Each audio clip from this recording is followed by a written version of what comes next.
வணக்கம் நேர்களே, நான் உங்கள் ஆஸ்ட்ரோ பூர்ணா. எல்லாரும் எப்படி இருக்கீங்க? நல்லா இருக்கிறீங்க. அடுத்து பாத்தீங்கன்னா இன்னைக்கு நாம ஜூன் மாத பலன்களை பற்றி பார்க்க போறோம். ஜூன் மாத பலன்கள்ல எந்தெந்த ராசி என்பர்களுக்கு என்னென்ன மாற்றங்கள் கிடைக்க போகுது அப்படின்ற மாதிரியாக ஒரு எதிர்பார்ப்புகள் எல்லாருக்குமே இருக்கும். ஏன்னா எல்லா பெயர்ச்சிகளும் முடிஞ்சாச்சு. எல்லா மெயினான வருட கிரகங்களின் பயிற்சிகள் முடிஞ்சாச்சு. இப்போ ஒவ்வொரு ராசிக்கும் நிறைய எதிர்பார்ப்புகள் எல்லாருக்குமே இருக்கும். நமக்கு வேலை, அடுத்து பாத்தீங்கன்னா தொழில், இந்த மாதிரியான எதிர்பார்ப்புகள் அதிகமாக இருக்கக்கூடிய ராசி என்பர்களுக்கு இந்த ஜூன் மாதம் எந்த மாதிரியான பலனை கொடுக்க போது பார்க்கலாம். இந்த மாதத்துல புதன் மட்டுமே பாத்தீங்கன்னா 3 வாட்டி பயிற்சி ஆகிறார். கிட்டத்தட்ட 2ஆம் தேதியிலிருந்து 23ஆம் தேதிக்குள்ள அந்த மேஷ ராசியிலிருந்து கடக ராசிக்கு பயிற்சியாகி வந்துகிட்டே இருக்கிறார். 2ஆம் தேதி, அப்புறம் 6ஆம் தேதி, அடுத்து பாத்தீங்கன்னா உங்களுக்கு 23ஆம் தேதி, இப்படி அந்த ஒரு 20 நாட்கள்ல அந்த 4 ராசிகளை கடந்து அந்த புதனாகப்பட்டவர் பயிற்சியாகி வர்றார். 15ஆம் தேதி சூரியனாகப்பட்டவர் அந்த மிதுன ராசிக்கு பயிற்சி ஆகிறார். ரிஷப ராசியிலிருந்து மிதுன ராசிக்கு பயிற்சி ஆகிறார். செவ்வாய் 7ஆம் தேதி 6வது மாதம், அதாவது 7ஆம் தேதி அவர் அந்த கடக ராசியிலிருந்து சிம்ம ராசிக்கு பயிற்சி ஆகிறார். மாதத்தின் இறுதியில 30ஆம் தேதி அந்த சுக்கிரனாகப்பட்டவர் மேஷ ராசியிலிருந்து தன்னுடைய ஆட்சி வீடான சொந்த வீடான அந்த ரிஷப ராசிக்கு பயிற்சி ஆகிறார். இதுதான் இந்த மாதத்தினுடைய கிரகங்களினுடைய நகர்வுகள். இதன் மூலமாக ஒவ்வொரு ராசி என்பர்களுக்கும் இருக்கக்கூடிய பலன்களை பற்றி நம்ம இந்த பதிவுல தெளிவா பார்க்கலாம். நீங்க இந்த சேனலை முதன்முறையா பாக்குறீங்க அப்படின்னா சப்ஸ்கிரைப் பண்ணிக்கோங்க. கீழே கமெண்ட் பாக்ஸ்ல உங்களுக்கு என்ன தேவைகள் இருக்கு, அதாவது என்ன மாதிரியான பிரச்சனைகளுக்கு இன்னுமே எனக்கு தீர்வு இல்லாம இருக்கு அப்படின்றவங்களுக்கு நீங்க கீழே கமெண்ட் பாக்ஸ்ல கமெண்ட் பண்ணுங்க. நான் உங்களுக்கு டைரக்டா பதில் போடுறேன். இல்ல அத ஒரு பதிவா எடுத்து, நிறைய கமெண்ட் போடும்போது அத உங்களுக்கு ஒரு பதிவாவே எடுத்து போடுவேன். இந்தந்த ராசி என்பர்கள் இந்த மாதிரியான டவுட் எல்லாம் கேட்டிருக்கிறீங்க அப்படின்ற மாதிரியாக அந்த அந்த அந்த பிரச்சனைகளுக்கு உண்டான தீர்வை நான் உங்களுக்கு ஒரு பதிவா போடுவேன். அதனால கீழே கமெண்ட் பாக்ஸ்ல கமெண்ட் பண்ணுங்க. உங்களுடைய பிரச்சனைகள், உங்களுக்கு தேவையான ஒரு நிறைவேறாத சில விஷயங்கள்லாம் இருக்கும், அதெல்லாம் நீங்க கமெண்ட் பாக்ஸ்ல கமெண்ட் பண்ணுங்க. விருச்சிக ராசி என்பர்களுக்கு இந்த ஜூன் மாதம் நிறைய ஒரு மாற்றங்களை கொடுக்கக்கூடிய ஒரு மாதமாக இருக்குமா அப்படின்னு கேட்டீங்கன்னா, உங்களுக்கு இந்த ஜூன் மாதத்துல கொஞ்சம் விரயங்கள் ஜாஸ்தியா இருக்கும். விருச்சிக ராசி என்பர்கள் முதல்லயே நான் நெகட்டிவா சொல்றேனேன்னு நீங்க நினைச்சுக்காதீங்க. ஏன்னா உங்களுக்கு கொஞ்சம் நீங்க கேர்ஃபுல்லா இருக்கணும். ஏன்னா ராசி ஆரம்பிக்கும் போது இந்த ஜூன் மாதத்துல விருச்சிக ராசி என்பவர்களுக்கு 8ஆம் இடத்துல அந்த குரு பகவான் இருக்கிறாரு. 4ஆம் இடத்துல ராகு பகவான். கொஞ்சம் மெடிக்கல் இஷ்யூஸ் வர்றதுக்கு வாய்ப்பு இருக்கு.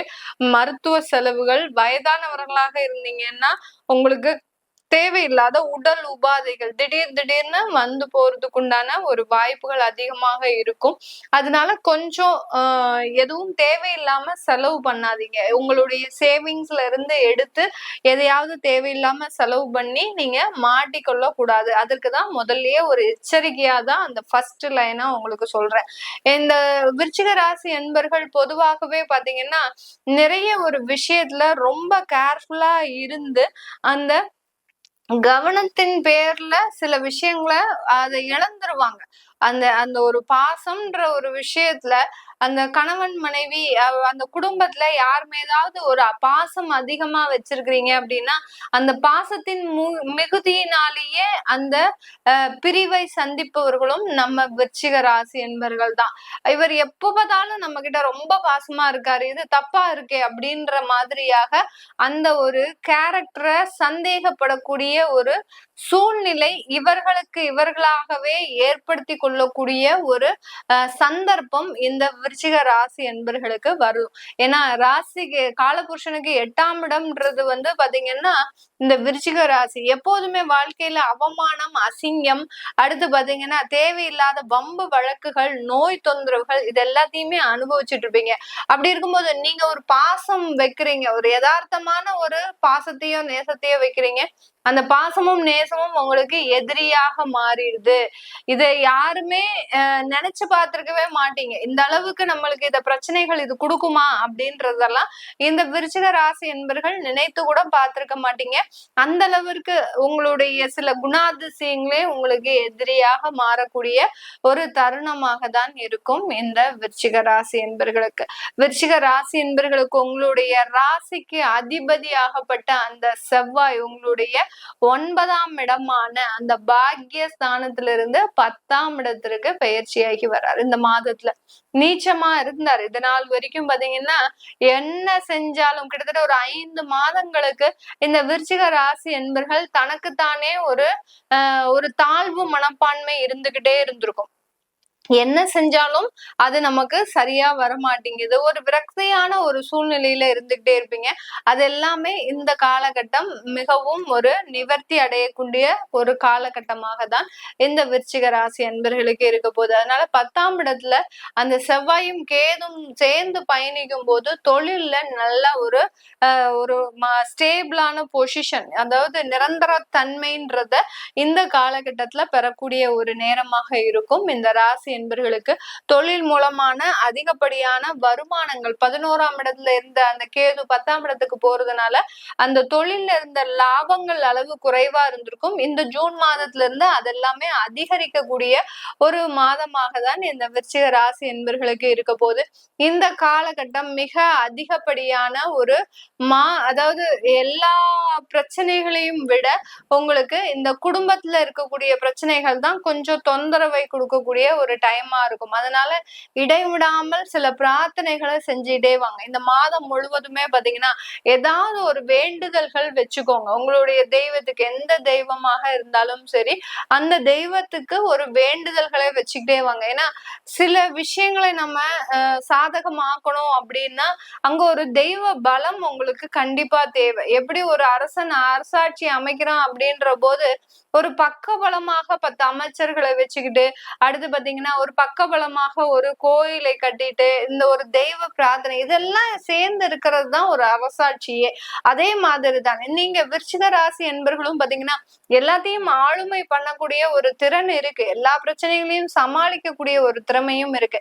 ஆனால் அத பக்க பலமாக சில தெய்வ பலங்களை நீங்க பக்கத்துல வச்சுக்கோங்க. கண்டிப்பா அந்த பிரார்த்தனைகளை வச்சுக்கோங்க. கண்டிப்பா அதுல இருந்து உங்களுக்கு ஒரு நல்ல ஒரு நிச்சயமான ஒரு நிவர்த்தின்றது இந்த மாதத்துல கிடைக்கும். அதனால உங்களுக்கு இந்த ராசி என்பர்களுக்கு அந்த ஒரு குடும்பத்துல இருக்கக்கூடிய நெருக்கடிகள் அதிகரிக்கக்கூடிய ஒரு தருணம்.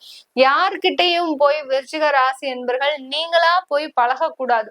பழகுனீங்கன்னா இந்த காலகட்டம் உங்களுக்கு தேவையில்லாத தொந்தரவுகளை கண்டிப்பா கொடுக்கும். இப்ப புதுசா நீங்க ஒரு கல்லூரி பருவத்துக்கே போறீங்க அப்படின்னா அந்த இடத்துல தேவையில்லாத நபர்களோட பழக்கங்களை நீங்க விலக்கி கொள்ளணும். அது இல்லாம நீங்க போய் ஒரு நீங்களே அவங்களுக்குள்ள ஒரு மிங்கல் ஆகணும் அப்படின்னு நினைச்சு நீங்க சில வேலைகளை செய்யும் போது அங்க தேவையில்லாத பிரச்சனைகள் உருவெடுக்கிறதுக்கு உண்டான ஒரு டைமாக தான் இந்த விருச்சிக ராசி அன்பர்களுக்கு இருக்க போது. இந்த காலகட்டம் உங்களுடைய 5ஆம் இடத்துல அந்த சனி பகவான் இருக்கிறதுனால குழந்தை பிறப்புக்காக சில வளர்ச்சிகளை, அதாவது சில மருத்துவ செலவுகளை எடுக்கக்கூடிய ஒரு தருணம்.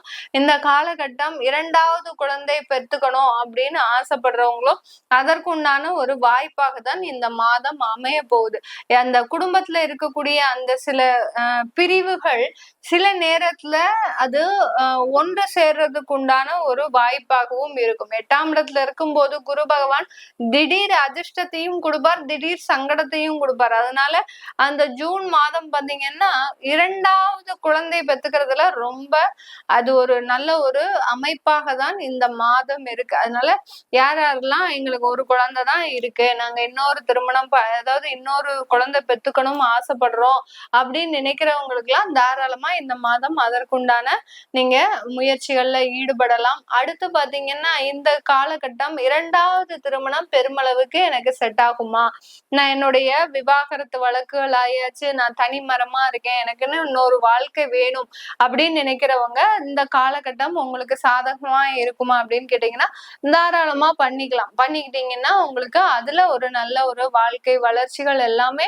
அமையக்கூடிய ஒரு நேரமாக தான் இருக்க போகுது. இது எல்லாமே நம்ம கோச்சார நிலவரப்படி பலன்களை சொல்லிட்டு வந்துட்டு இருக்கிறோம்.